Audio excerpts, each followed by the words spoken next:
ఏర్పాటు చేసిన స్వస్తి నారి స్వశక్తి పరివార్ ఈ ప్రోగ్రాం కింద మమ్మల్ని పౌష్టికాహార సలహాలు సూచనలు ఏమని ఐసిడిఎస్ డిపార్ట్మెంట్ తరఫున మేము స్టాల్ ఏర్పాటు చేసుకున్నాం.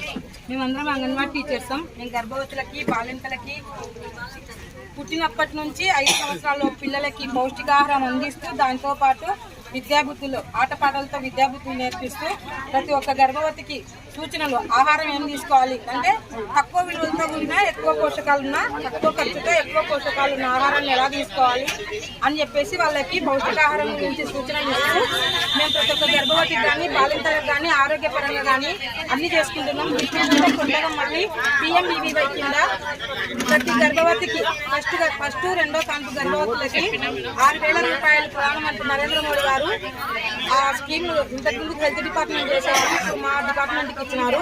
ప్రతి గర్భవతికి ఫస్ట్ కాన్పు 7వ నెలకి 3,000 రూపాయలు, తర్వాత డెలివరీ అయిపోయినాక 45 వారాలకి మొత్తం ఇమ్యునైజేషన్ అయిపోయిన కంప్లీట్ అయిన తర్వాత వాళ్ళకి 2,000 రూపాయలు మాదిరిగా ఫస్ట్ కాన్పుకి, రెండో కాన్పుకి 6,000 రూపాయలుగా ఇవ్వడం జరుగుతుంది. కాబట్టి ప్రతి ఒక్క గర్భవతికి ఇమ్యునైజేషన్తో పాటు మా పౌష్టికాహారాన్ని బోధించుకుంటూ వాళ్ళు తీసుకోవాల్సిన స్కీములు ప్లస్ మళ్ళీ ఇంకొకటి ఉడుకుంది అర్పణ పిల్లలకి కూడా మిషన్ వాత్సల్య పథకం కింద ఎవరైనా అర్పణ అంటే తల్లిదండ్రులు లేని పిల్లలు ఎవరైనా ఉంటే వారికి నెలకు 4,000 కేంద్ర ప్రభుత్వం స్కీమ్ కింద 4,000 పెన్షన్ రూపంలో కూడా నరేంద్ర మోడీ గారు ప్రకటించినారు. మా డిపార్ట్మెంట్ తరఫున అది కూడా మేము అప్లికేషన్స్ తీసుకొని కూడా సబ్మిట్ చేయగలుగుతున్నాం. థ్యాంక్ యూ అందరికీ.